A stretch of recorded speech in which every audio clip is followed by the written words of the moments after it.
የሁለታችሁም አቋም እንግዲህ ከህግ አንፃር ስምምነቱ ቲፒኤልኤፍ ህልውናው ስለተሰረዘ አላበቃም እንደቀጠለ ነው ፕሪቶሪያው ስምምነት የሚል ሐሳብ ነው ያነሳችሁት። ኢፌክቶቹ በተመለከተ ግን ማንሳት አለብን አብረን። ቆይ ገና ነው እናነሳለን። ወደ ጥያቄ እመጣለሁኝ አቶ አብዱረዛቅ። እዚህ ጥያቄ ላይ ግን ያው ተመልሷል፣ ግልጽ ነው፣ ለኔም ግልጽ በደንብ ነው የሆነልኝ ማለት ነው። ምናልባት እንደው እስቲ አሁን ደግሞ ወደ ሌላ ጥያቄ ልምጣና ህወሓት እንግዲህ ግንቦት 6 ቀን ነው ያልን አይደለ 2017 ጀምሮ ተሰርዟል። ነገር ግን የተለያዩ ሚዲያዎች ላይ የወጡ የህወሓት አመራሮች የቀድሞ አመራሮች መግለጫዎች ሲሰጡ ነው ያለን። ምናልባት እንደው ይሄ የህጋዊነቱ ከምርጫ ቦርድ ህግ ጋር ተያይዞ ህጋዊነቱ ምን ይመስላል ኢቭን ከፕሪቶሪያው ስምምነት ጋር ተያይዞ ማንሳት ትችላላችሁ። ከተሻሻለውም የፌደራል የምርጫ ቦርድ አዋጅ ጋርም እያነሳችሁ ብትነግሩኝ ደስ ይለኛል። እንደው ምን ይመስላል? ኦኬ አመሰግናለሁ። እንግዲህ እንዳልነው ነው የሚሆነው። ለቀደም ለፌደራል መንግስትም ሆነ ለህወሓት የተሰጡ ግዴታዎች አሉ። እነዚህ ግዴታዎች አንዱ ለህወሓት የተጣለበት ምንድነው? ህገ መንግስታዊ ዲሞክራሲያዊ ስርዓትን አክብሮ ለመንቀሳቀስ መስማማቱ በሚመለከት የመንግስት አካል ከተረጋገጠ የፖለቲካ ቡድን በልዩ ሁኔታ እንደ ፖለቲካ ፓርቲ ሊመዘገብ ይችላል ተብሎ ፍትህ ሚኒስቴር ጽፎ ነው ለምርጫ ቦርድ እንትን ያለው። አሁንም ደግሞ ይሄንን ሲሰርዝ ዝም ብሎ ሰርዞ ቁጭ አላለ፣ ለፍትህ ሚኒስቴር አሳውቋል። ፍትህ ሚኒስቴር የሀገሪቱ ፍትህ ሚኒስቴር እንግዲህ ያለውን በህግ አግባብ የመፈጸም የማስፈጸም አንደኛ የፌደራል መንግስቱ የህግ አማካሪ ነው። ሁለተኛ ይሄኛው በሚሰረዝበት ሰዓት ምርጫ ቦርድ እንግዲህ ፖሊስ የለውም የሚያስፈጽምበት እንትን የለውም፣ ያለው ህግና ህግ ብቻ ነው። ከዛ በኋላ ይሄን ግን በተመለከተ መሰረዙን ለምርጫ ለፍትህ ሚኒስቴር አሳውቋል። ፍትህ ሚኒስቴር እንግዲህ በሀገሪቱ ህግ መሰረት ህገ መንግስቱ መሰረት አድርጎ የፍትህ ሚኒስቴር ማቋቋሚያ አዋጅ መሰረት አድርጎ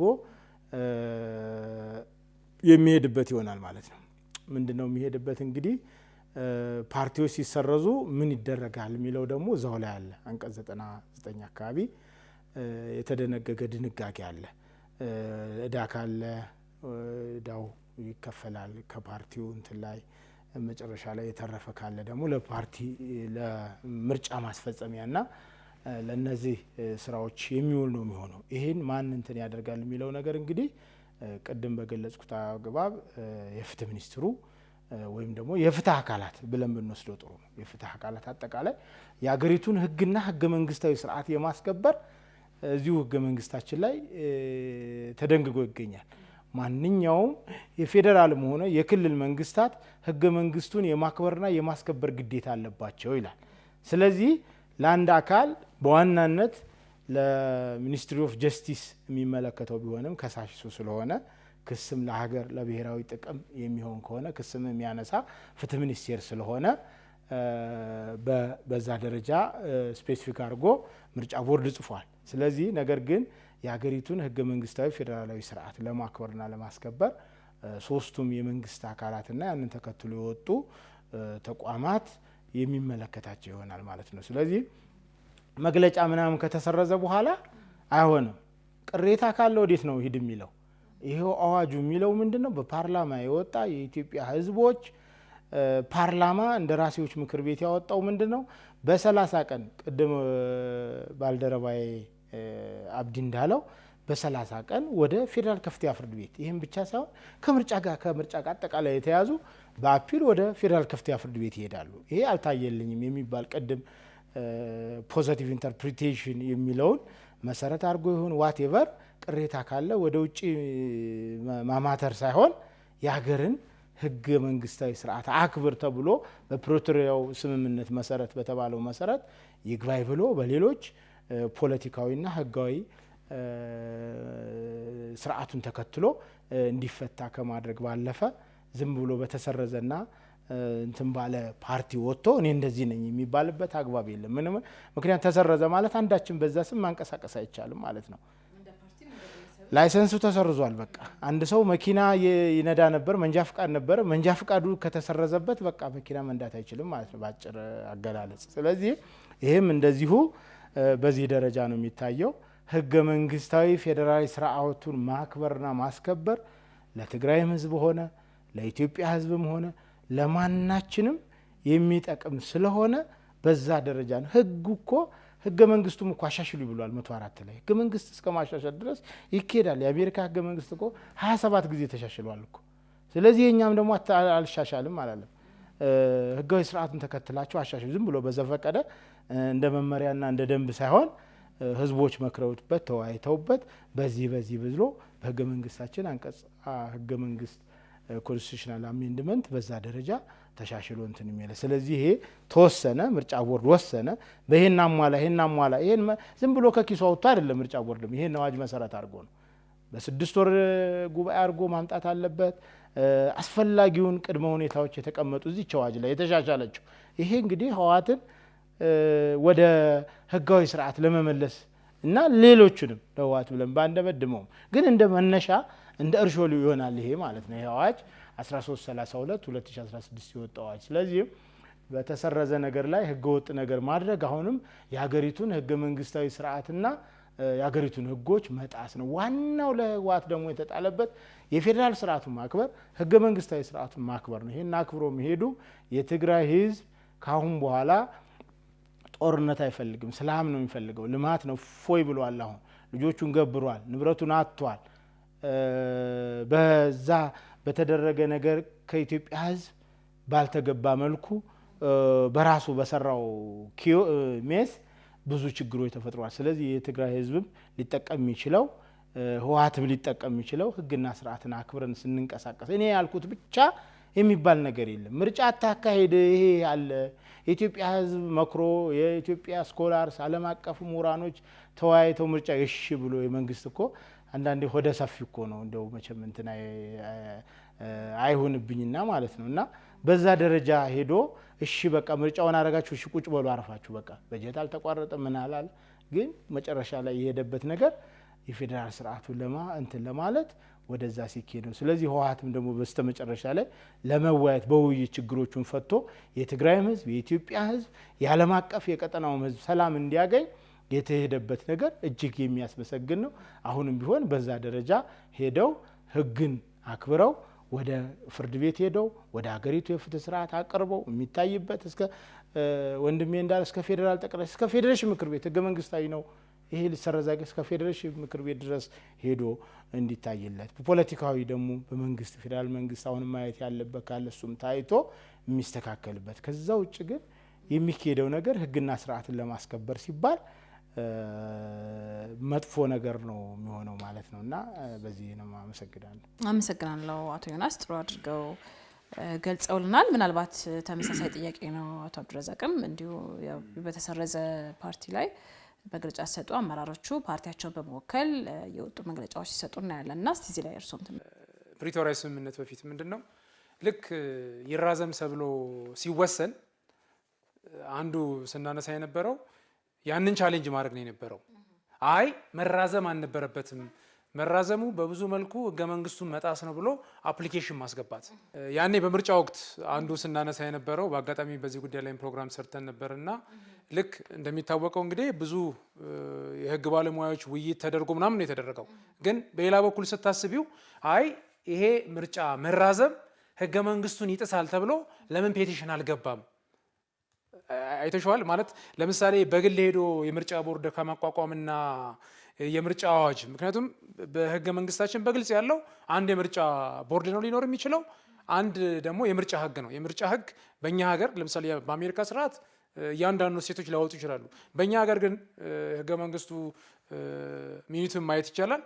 አንድ የምርጫ ህግ ነው ሊኖር የሚችለው። እንደሱ ከማድረግ ይልቅ በአንድ በኩል ተቋማትን መፈተሽ ነው። አሁን አንዳንዴ በፊትም እኮ ይላሉ ያ በነበረው ሁኔታ መራዘም አልነበረበትም ተብሎ ይሄን ነው እንደ ሚስድ ኦፖርቹኒቲ የሚሉት። አይ ይሄ ነገር መራዘሙ ህገ መንግስቱን መጣስ ነው፣ ህገ መንግስቱ በግልጽ ምርጫ እንዲደረግ ያስገድዳል ብለው አላስገቡም። እኔ አሁን በአንድ በኩል የማየው ይሄ ነው። ይሄ ነገር ድጋሚ እንዳይመጣ ነው የቅድሙ ወደ ፌዴራል ከፍተኛ ፍርድ ቤት ማመልከት የሚባለው ያኔም ይሄ ቻንስ ሚስ ተደርጓል። ምክንያቱም በአንድ በኩል ነፃ ያደርግሻል እኮ አይ በሀገሩ ባለው ስርዓት ተከትለን እስከ ፌዴሬሽን ምክር ቤት ድረስ ሄደናል። ምክንያቱም እነኚህን ተቋማት መከበር አለባቸው። ከመጀመሪያ ደረጃ ጀምሮ እስከ ፌዴሬሽን ምክር ቤት ካለ ይሄ ነገር መራዘም አልነበረበትም። ህገ መንግስቱን ይጥሳል የሚል አካል እኮ የመጀመሪያው የት ያቀርባል? የህገ መንግስት አጣሪ ጉባኤ ያቀርባል። እሱ ደግሞ ካልተስማማው የት ይሄዳል? ወደ ፌዴሬሽን ምክር ቤት ይሄዳል። ይሄ ደግሞ ነገ ጧት ለሱ የሚጠቅመዋል። አይ ባለው የህግ ስርዓት ባለው ህገ መንግስታዊ ስርዓት ያሉትን ተቋማት ሄጄ ማመልከቻ አስገብቼ ግን ፌል አደረገ ቢባል አንድ እንትን ነበር። ስለዚህ አሁንም እኔ በደንብ እንትን ማድረግ ፈልገው ኦልሬዲ ይሄ ምርጫ አዋጅ ይህንን ስለሚያስቀምጥ ይሄኛውንም አስፔክት እንዲታይ ነው ማለት ይሄ ነገር በሚደረግበት ጊዜ ያኛው አካል ለምሳሌ ቅድም እንዳልነው ማለት ነው በጉድ ፌዝም መተርጎም አለበት፣ ከዓላማው አንጻር መታየት አለበት ከተባለ ይሄ ነገር በደንብ አልተተረጎመም ተብሎ ባሉት ተቋማት ምክንያቱም እነኚህ ተቋማት እንግዲህ በዋነኝነት በብዙ እንትን የተገነቡ ናቸውና በዚህ መልክ መታየት እንዳለበት ነው። እንደተባለው ለምሳሌ አንቀጽ 99 ላይ ያስቀምጣል። ቅድም እንዳልሽው ማለት ኢፌክቶችን በተመለከተ ለምሳሌ የመሰረዝ አንዱ ኢምፓክት ከዛ በኋላ በስሙ መንቀሳቀስ እንደማትቺ ትልቁ ኢምፓክቱ እንደው ምንድነው? እንደውም በአንድ ወቅት ሲያወሩ ነበር ማለት ከመሻሻሉ በፊት ጠቅላይ ሚኒስትር አብይ አንዱ ሲያነሱ የነበረው ከተሰረዘ ፓርቲ አይሆንም፣ ፓርቲ ካልሆነ ደግሞ መንግስት አይሆንም ማለት ነው። እና ይሄ በብዙ መልኩ ያንን ማመልከቻ ማስገባት በጣም የተሻለ ነው። ስለዚህ አንዱ በደንብ መታየት ያለበት ነገር ያሉትን ለምሳሌ ሌጋል ሪሜዲስ ኤግዞስት መደረግ አለበት ነው። ቅድም እንደተባለው የፕሪቶሪያ ስምምነቱም አንድም ስለሚያስቀምጥ ለምሳሌ ተቋማትን የማክበር ህገ መንግስቱን የማስከበር የፕሪቶሪያ ስምምነቱም ስለዚህ ህጋዊ መፍትሄዎችን እንደ አማራጭ ወስዶ አማጦ መጠቀሙ የተሻለ ነበር ነው። በብዙ መልኩ በፊትም በነበረው አንዱ ለነሱም ጥሩ ነበር። ምክንያቱም ያለውን ሌጋል ሪሜዲስ እስከ መጨረሻው ተጠቅመናል፣ እስከ መጨረሻው አመልክተናል፣ ጠይቀናል፣ ባለው የህግ ስርዓት ተከትለን ይህንን ጠይቀናል የሚል ነገር ይመጣል እና ለዛም ነው ያኔ ሚስድ ኦፖርቹኒቲ ነው። በቃ አንዴ ተራዝሟል ተብሎ ኢሚዲየትሊ ሲወሰን ያ ነገር ባለመቅረቡ ልክ እንደ ኢትዮጵያ ያጣቻቸው ሚስድ ኦፖርቹኒቲ እንደሚባሉት እንደዛ ነው የተነሳው። ተደርጎ ቢሆን ከታሪክም አንፃር አንድ ሁኔታ ሊሆን ይችል ነበርና ሌላኛውን ደግሞ ኢፌክቱን በተመለከተ ቅድም ዮናስም አንስቶታል። አንቀጽ 39 ላይ በግልጽ ያስቀምጣል። እንግዲህ ይሄ አንቀጽ ከፕሪቶሪያ ስምምነት እንዴት ነው አብሮ መታየት ያለበት የሚለው እንደ ኢሹ የሚነሳ ነው። ምክንያቱም ቅድም እንዳልነው ከመሰረዝ ካለመሰረዝ ጋር ብቻ አድርጎ አያስቀምጠውም የፕሪቶሪያ ስምምነት። ምክንያቱም ከኖቬምበር 3 ጀምሮ ኢፌክቲቭ ነው እንትኑ ካልተሻሻለ ድረስ እንደሚቀጥል ነው። ለ2 ዓመት ለ3 ዓመት ለ4 ዓመት ብሎ ቢገድበው ኖሮ ኦልሬዲ በዛ ጊዜ እንደሚያበቃ ያሳያል። ስለዚህ የፕሪቶሪያ ስምምነቱን ስታይ እንዲሁም ከቲፒኤልኤፍ ጋር ወይም ከህወሓት ጋር የተደረገ ስምምነት ላይ ብቻ ተፈጻሚነት አለው ብሎም ቢል ቢገድበው ኖሮ ሁለቱን አንድ ላይ እንትን ያደርግ ነበር። ምክንያቱም እንትኑ ላይ በቃ ከመቼ ጀምሮ ተፈጻሚነት እንዳለው ቅድም ከኖቬምበር 3 ጀምሮ በቃ እንዳለው እንደገና ደግሞ ፓርቲዎቹ ሊያሻሽሉት እንደሚችል ነው መጨረሻ አድርጎ የሚዘጋው ማለት ነው። ለምን አንዳንዶች ለምሳሌ ፒስ አግሪመንቶች ላይ ምንድን የሚደረገው ይሄንን ነገር ሊያስቀምጡ ይችላሉ እንደ ፕሪኮንዲሽን አድርገው ቅድም እንዳልኩት። ስለዚህ አንዱ በደንብ መታየት ያለበት ይሄ ነው። በዋነኝነት ግን እኛ እንደ ታሪክም በደንብ ስትሬስ አድርገን ማንሳት ያለብን ያሉትን ሪሜዲዎች ኤግዘምት በደንብ ኤግዞስት መደረግ አለበት ብዬ ነው የማስበው። ምክንያቱም እዛው ፕሪቶሪያ አግሪመንት ላይ እነኚህን የፌዴራል ተቋማትን ህጎችን የማክበር የማስከበር ግዴታም ስለወሰደ ያለውን ደግሞ በምርጫ ህጉ ላይ በግልጽ የተቀመጠውን ይሄ ነገር ትክክል አይደለም። ለምሳሌ ቅድም ያነሳ ነው ዘሞመንት የፕሪቶሪያን አግሪመንት ስፈርም ሬስቶር አድርጌያለሁ፣ ሌጋል ፐርሰናሊቲ ነበረኝ። እንደገና ደግሞ በሌላ በኩል ደግሞ የቃልም ቨርባሊም እኮ ተነግሮኛል የሚል አሊጌሽን አለ። እንደዚህ አይነት ነገሮች ካሉ በማስረጃና በሰው እንትን አድርጎ ያንን ነገር በህጋዊ ስርዓት የመቀልበስ ሁኔታ ነው መካሄድ የነበረበት። በተለምዶ ግን ያኔም የነበረው ነገር ምንድን ነው? በጣም በሚያሳዝን ሁኔታ ይግባኝ ምኑ ሳይጠበቅ ቀጥታ ወደ አፍሪካ ህብረት ነው የተካሄደው እና ያኔ አንዱም ስናነሳ የነበረው ይሄ ነው። ምክንያቱም ቀጥታ ወደ አፍሪካ ህብረት ከመሄድ ያለውን ሌጋል ሪሜዲ ኤግዞስት አድርጌያለሁ። ምክንያቱም ባለው በምርጫ አዋጅ መሰረት ፍርድ ቤትም ጠይቄያለሁ፣ ፌዴሬሽን ምክር ቤትም አመልክቻለሁ። እነዚህ ሁሉ መብት እልባት አልሰጡኝም። ስለዚህ የአፍሪካ ህብረት በዚህ ጉዳይ ላይ እልባት ይስጠኝ ብሎ ቢጠይቅ በአንድ በኩልም እንትን ያስኬዳል እና ይሄ ሁኔታ በደንብ መታየትና በደንብ መገምገም ይኖርበታል ብዬ ነው የማስበው። ስለዚህ ጥሩ ሀሳብ ነው ሁለታችሁም ያነሳችሁት። ምናልባት አንቀጽ 99 ንዑስ ቁጥር 1 አዋጅ ቁጥር 1162 2011 ላይ በግልጽ እንደተመለከተው አንድ የፖለቲካ ፓርቲ በራሱ በቦርዱ ወይም በፍርድ ቤት ውሳኔ ከፈረሰ ቀን ጀምሮ ፓርቲው ወይም የፓርቲው ኃላፊዎች በፓርቲው ስም መንቀሳቀስ አይችሉም ተብሎ እንግዲህ 4 ነጥብ ተቀምጧል ማለት ነው። ከዚህ ጋር ተያይዞ ምናልባት እንደ ማሳያ ማንሳት እንችላለን። በቅርቡ ያየው ነበረ አቶ ደብረጽዮን የቀድሞ የቲፒኤልኤፍ የቀድሞ የህወሓት ሊቀመንበር የነበሩት መግለጫዎች ሲሰጡ አይተናል እና ይሄ መግለጫ ምናልባት እንግዲህ ህዝቡ ዘንድም ብዥታዎችን ይፈጥራል። ይሄም ከህግ አንጻር እኛ እንደ ህግ ባለሙያ ስንመለከተው ህጋዊነቱን ስናየው ህጋዊ እንዳልሆነ ነው እንግዲህ በዚህ በምርጫ ቦርድ አዋጅ ላይ በግልጽ የተቀመጠው ማለት ነው። ሌላው በስተመጨረሻ ማነሳላችሁ ጥያቄ ምንድነው? እንግዲህ አሁን እንደሚታወቀው ህወሓት ህልውናውን አጥቷል ወይም ደግሞ ከምርጫ ቦርድ ተሰርዟል፣ ከፓርቲነቱ ወጥቷል ብለናል። ስለዚህ የህወሓት ጣፈንታ ምናልባት ይግባኙን አንስታቸዋል። ጣፈንታው ምን ይሆናል? እንዲሁም ደግሞ ከምርጫ ጋር ስለሆነ አሁን እያወራን ያለ ነው ስፔሲፊካሊ የትግራይ ህዝብ በሰዓቱ በፕሪቶሪያ ስምምነት ጊዜ ወክሎት የነበረው ፓርቲ ህወሓት ስለነበር ሄዶ አግሪመንቱን ሊፈራረም ችሏል ብለን አውርተናል አይደለ? ስለዚህ አሁን እንደው እጣ ፈንታው ምን ይመስላል? አንድ ነገር አመላክታችሁናል። ከዛ በዘለለ ደግሞ የህዝቡንም ነገር እያነሳችሁ የተወሰነ ነገር እንደ መደምደሚያም እንደ መጨረሻም ይሆነናል ብትሉኝ ደስ ይለኛል። እሺ፣ እናመሰግናለን። እንግዲህ በዋናነት አሁንም ቢሆን ህወሓት እኔ አረፈደም ባይ ነኝ። እንግዲህ እንዳንድ ሀገር ዜጋ እኔም እንትን ምለው ከህጉም ባለፈ አረፈደም። አሁንም ቢሆን ኤግዞስት መደረግ ያለበት አብዲ እንዳለው የህግ ስርዓት መጀመሪያ አገሪቱን የህግ ስርዓት እስከ መጨረሻው ድረስ አሞጩ ሪቨርስ የዚህ የቦርድ ውሳኔ እኮ ሪቨርስም ሊደረግ ይችላል በፍርድ ቤት። ልክ ምርጫው ይራዘም 5 ዓመት ነው አይደል? ኮንስቲቱሽናል ነው፣ ያን ማንም አይቀይርም። ግን ከአቅም በላይ በሆነ ምክንያት ደግሞ ምርጫው እንዲራዘም ተደረገ። በፍርድ ቤት ተደረገ። ይሄ አሁንም ቢሆን መሰረዜ ትክክል አይደለም፣ ይሄን እያደረኩ ነው፣ አቅም በፈቀደ መጠን ይሄን እያደረኩ ነው የሚለውን ነገር አድርጎ ይሄን ምለው አሁን እነሱን ለማማከር ሳይሆን ለትግራይ ህዝብ ሲባል ማለት ነው።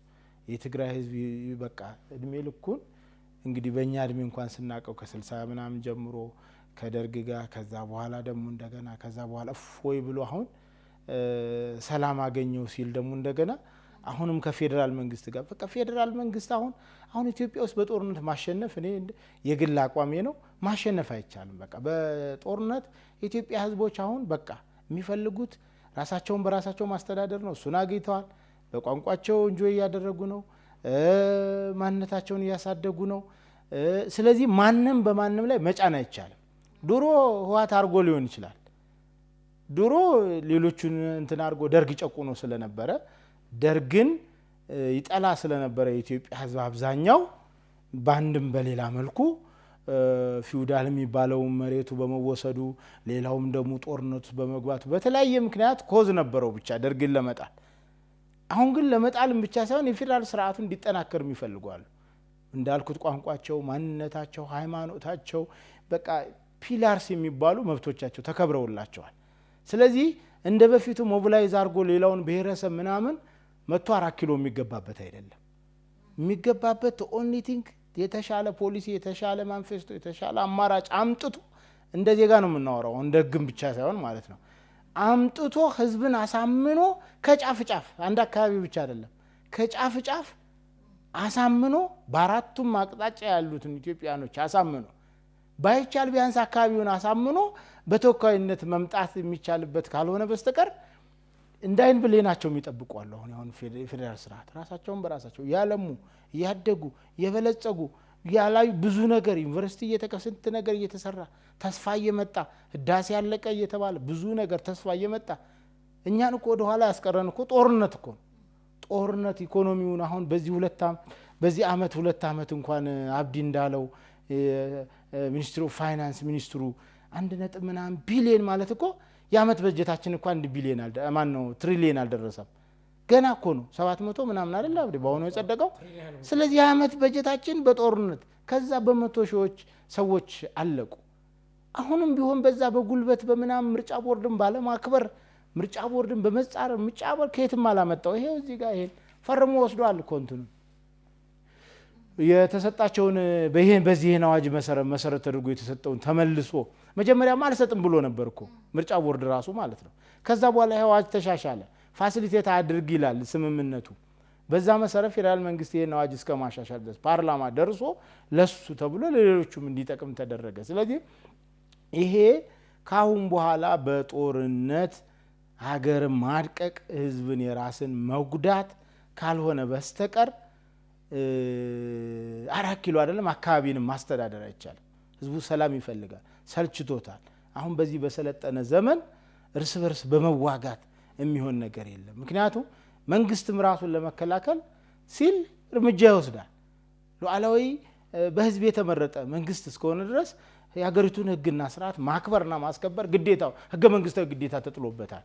ስለዚህ ያንን ለማድረግ ደግሞ የግድ እንትኖች ይሆናሉ ማለት። ያ ሲሆን ደግሞ ዋናው ታታሪው፣ ጀግናው፣ ደጉ፣ እምነት ያለው ለሀገረ መንግስቱ ለኢትዮጵያ ሀገረ መንግስት መስረታ ከሌሎች ወንድሞቹ ጋር አበርክቶ ያለው ትልቅ ክብር ያለው ትልቅ ታሪክ ያለውን ህዝብ በየጊዜው ጦርነት እነሱ እንዴ አሁን እኮ ወጣቶች እኮ የራሳቸውን ፓርቲ የመሰረቱ እኮ ነው። ከዛ እየወጡ በቃ በ60ዎቹ ሆኖ ሊሆን ይችላል ሆነ በቃ እውነት ነው። ብቻውን ግን አይደለም እኮ ብቻውን ሌሎቹን ኢትዮጵያን ህዝብ አስተባብሮ በተለይ የጎረቤት አካባቢ ህዝቦችን ከዛ በኋላ ሁሉም ደግሞ እንትን እያለ የመጣበት ሁኔታ ነው ያለው። ስለዚህ ዘ ኦንሊ ቲንግ ሊሆን የሚችለው አብዲ እንዳለው የሀገሪቱን ህጎች አንቺም እንዳልሽው የሀገሪቱን ፌዴራላዊ ስርዓት መሰረት ተደርጎ የተዋቀሩ ፍርድ ቤቶች አሉ፣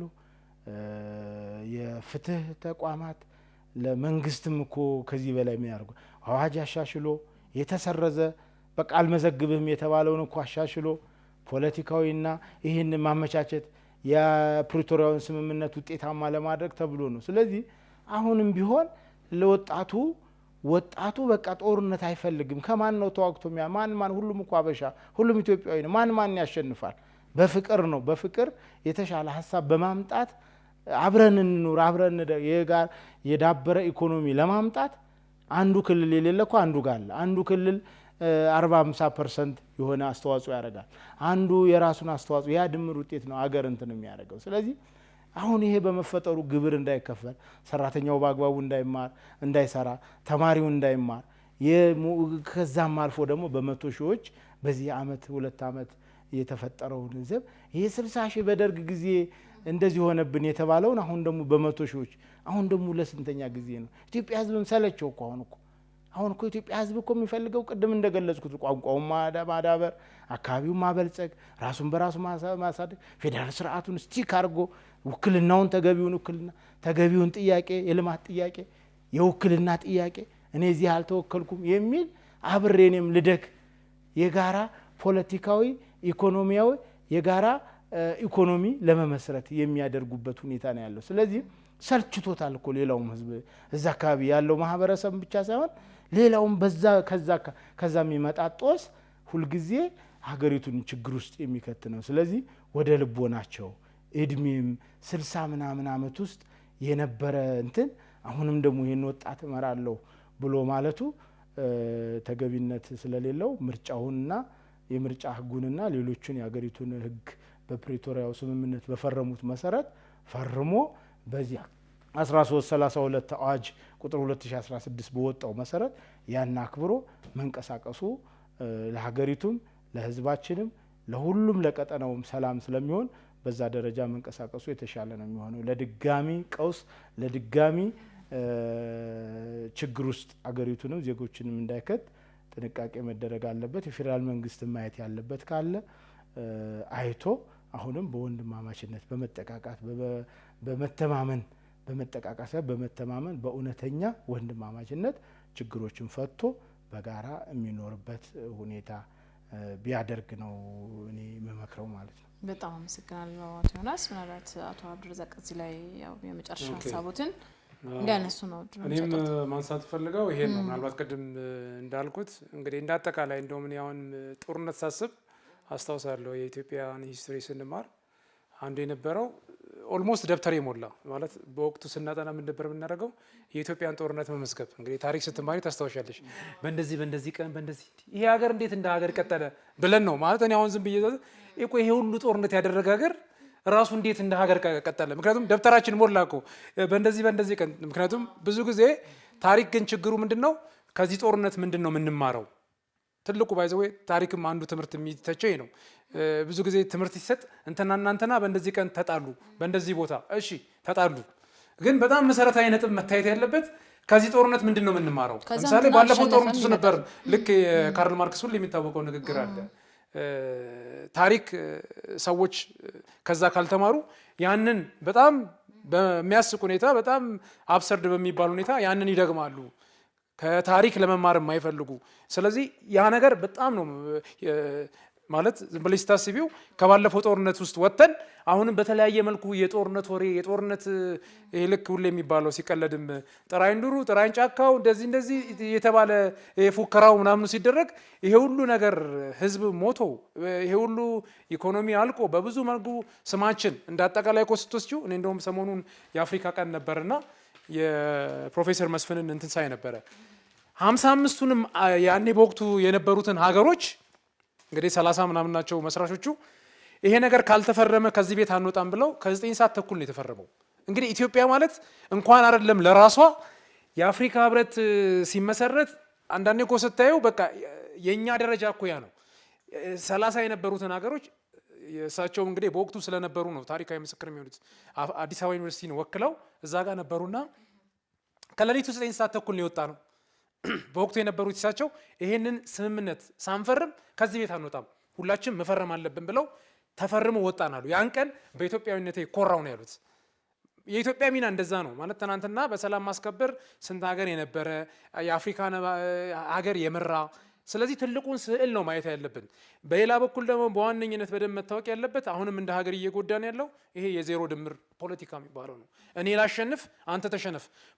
በዋነኝነት ፖለቲካ በባህሪው ኮምፕሮማይዝ ማድረግ ይፈልጋል ማለት በቃ ባሉ ጉዳዮች ላይ መደራደር፣ ባለው ነጥብ ላይ የመደራደር ጥበብ ነው የሚባለው ፖለቲካ ያለው። ግን የኢትዮጵያ ትልቁ ችግር ምንድነው? ይሄ ዜሮ ሰም ጌም የሚባለው እኔ አሸንፋለሁ አንተ ተሸነፍ ካልሆነ የሚባል ነገር የለም። ይሄ በተደጋጋሚ ኢትዮጵያ ውስጥም ይሄ ቅድም በተለይ በጣም ብዙ ጊዜ የሚያነሱት ፕሮፌሰር ዶናልድ ሌቪን የኢትዮጵያ ራሱ እስካሁን የነበሩ ለውጦች አንዱ ሊተገበር ወይም ደግሞ ቀጥሎ ሊሄድ ያልቻለው ምክንያት ያለመነጋገር፣ እሳቸውን በደንብ ነበር ያሰመሩበት። የኢትዮጵያን ትልቁ ችግር መሰረታዊ በሚሏቸው ጉዳይ ላይ ኮንሰልት አለመደራረግ፣ ዲያሎግ አለማድረግ፣ ተሰባስበው በልዩነታቸው ላይ አለመወያየት ነው።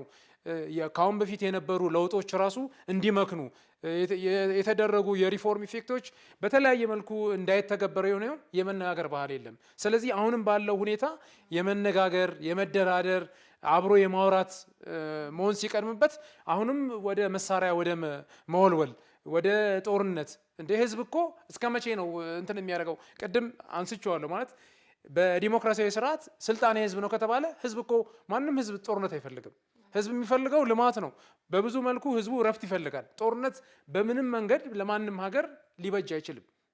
ስለዚህ ህዝብ እናረጋግጣለን። ምክንያቱም የማንኛውም የፖለቲካ ፓርቲ የመጨረሻ ሚሽን በህገ መንግስቱም እንዳለው ስልጣን የህዝብ ከሆነ የህዝብ ፍላጎት ነው። የህዝብ ፍላጎት ደግሞ ቅድም እንዳነሳሁት ህገ መንግስቱ መግቢያ ላይ ተቀምጧል። ልማት በአንድ በኩል ዲሞክራሲ፣ ሰላም ነው። በቃ ቀጣይነት ያለው ልማት የሚፈለግ ቀጣይነት ያለው ሰላም፣ እነኚህ ህገ መንግስቱ ራሱ መጀመሪያ ላይ በግልጽ ያስቀመጠው ነው። ስለዚህ ከዚህ አንጻር በደንብ መታየት ያለበት ባለው የህግ ማዕቀፍ ሊፈታ ይገባል። ሁልጊዜ ግን በደንብ መታወቅ ያለበት በዜሮ ድምር ፖለቲካ በምንም መንገድ ሀገር ፈቅ እንደማትለው በውይይት በድርድር ምክንያቱም ይህም ስምምነት እኮ የተደረገው ዞሮ ዞሮ ያ ሁሉ ሰው አልቆ መጨረሻ ላይ ወደ ጠረጴዛ ነው የተካሄደው። ለምንድን ነው አሁንም ወደዛ የማይኬደው? ማለት ይህን ነገር ችግሮች ካሉ በጋራ ቀርቦ የመወያየት የመደራደር ሁኔታ ነው መኖር ያለበት እንጂ አሁንም ችግሮችን ወይም ደግሞ ልዩነትን በመሳሪያ የመፍታት ምክንያቱም ረጅም ጊዜ ሲናገር የነበረው ልዩነቶቻችን በሽጉጥ ወይም በመሳሪያ መፍታት የለብንም። ልዩነታችን በደንብ መፍታት የነበረብን አብረን ተቀምጠን በመነጋገር እንደገና ደግሞ በሰጥቶ መቀበል። አሁን ፖለቲካ በአንድ በኩል ሰጥቶ መቀበል ይፈልጋል፣ ኮምፕሮማይዝ ማድረግ ይፈልጋል። እንደውም በአንድ በኩል ዝም ብለሽ ስታዩ እኮ ይሄ መመዝገባውን ምንድን ነው ብዬ እንደውም እኔ በደንብ አስብኩት። ማለት ህወሓት ለምሳሌ ቢመዘገብ ምንድን ነው የሚያጣው? እንግዲህ በአንድ በኩል የኢጎ ግራቲፊኬሽን አለ ማለት እኔ እኮ ለምሳሌ ከተመሰረትኩ ጀምሮ የ50 ዓመት ፓርቲ ነኝ። ምክንያቱም በቅርብ 50ኛ ዓመት ስለተከበረ እንዴት ትናንትና ከተመዘገቡት ፓርቲዎች እንደውም በአንድ ወቅት ሲነገር ነበር ምንድነው እኛ እኮ የአዳራሽ ውስጥ ፓርቲ አይደለንም። የአዳራሽ ፓርቲ እኮ ነው እንደዚህ እኛ የአዳራሽ ፓርቲ አይደለም። እያንዳንዱ ህዝብ ይሄን ፓርቲ እኮ መስርቶት ነው እዚህ ያደረሰው ማለት አጠቃላይ ሁኔታ እንትን ስታዩ ኢጎ አለበት ማለት ግን በዋነኝነት መታየት የነበረበት የህዝቡ ጥቅም ምንድነው? ህዝባችን ምን ይፈልጋል? ለምሳሌ እንደ ህዝብ ቅድም አሁን የዲስፕሌስ የተደረጉት ወደ በሚሊዮን የሚቆጠር ህዝብ እንደውም በቅርብ ጊዜ አይቻለሁ። በተለይም ሴቶችን ህፃናትን በተመለከተ ስለነሱ እንኳን በብዛት አይወራም። በአሁን ሰዓት እንደዚህ በተለያየ መልክ ዲስፕሌስ ተደርገው ያሉ የህይወት ዋጋ እየከፈሉ ነው፣ በተለያየ መልክ አደጋ ውስጥ ናቸው ተብሎ አይነገርም። አንዳንዴ ይሄ ነገር ዞሮ ዞሮ ማንም ሰው ስልጣን ቢይዝ እኮ ህዝብ ያስፈልጋል። ልክ እንደ አጠቃላይ በሌላ ሀገር ምንም መብት አይጠየቅም የሚባለው ግን ይሄ የጦርነት አጠቃላይ አዙሪት መጨረሻ ላይ ምንድነው የሚሆነው? ጦርነት ባይዘው እንደ ሀገር ዋጋ ነው የሚያስከፍለው። ብዙ ሀገሮችን አፈራርሷል። አሁን ሊቢያን እናያለን በተለያየ መልክ። ግን ሁሉን ነገር የምትጠይቂው ምንድነው? የመጨረሻው ማጠቃለያው ባይዘው በሌላ ሀገር የሚጠይቅ መብት የለም። ይሄ በደንብ መታወቅ ያለበት ነው። መጀመሪያ ሀገር የሚባለው ነገር መኖር አለበት። ለምሳሌ ይሄ ቤት ስለ መስኮቱና ስለ በሩ ለማውራት ቤቱ መኖር አለበት። መስኮትና በሩ ቤቱ ቢፈርስ ልታወራ ትችይ። አዎ በቃ ኖርማሊ ይሄ ቤት ሊቀጥል የሚችለው መስኮትና በሩ የሚኖረው ይሄ አጠቃላይ እንደ ቤት ይሄ ህንፃ ሲኖር ነው። ሁል ጊዜ ደግሞ መታወቅ ያለበት ፖለቲከኞች የሚረሱት ይሄ ነው። በሌላ ሀገር የቋንቋ መብት አይከበርም፣ የምንም መብት አይከበርም፣ የክልል ጥያቄ አይኖርም። ኖርማሊ ሀገር የሚባለው ነገር በደንብ መኖር አለበት። በሌላ ሀገር የሚጠየቅ ማናቸው መብት የለም። ባለው በመደራደርና በሰጥቶ መቀበል ያለው ሁኔታ መፈታት አለበት ብዬ ነው ነው። እሺ ሁለታችሁንም እንግዲህ እጅግ አድርጌ ላመሰግናችሁ እወዳለሁ። ጥሩ የሆነ ውይይት አድርገናል። እንግዲህ ወጋ ፕሮግራማችን የዛሬው ይሄን ይመስል ነበረ። የፕራይም ሚዲያ አድማጭ ተመልካቾች በቀጣይ በአዲስ ርዕሰ ጉዳይ ከአዲስ እንግዳ ጋር እኔና አብዱ በቋሚነት እንግዲህ ወደ እናንተ በአዲስ ርዕሰ ጉዳይ እንግዲህ የምንቀርብ ነው የሚሆነው።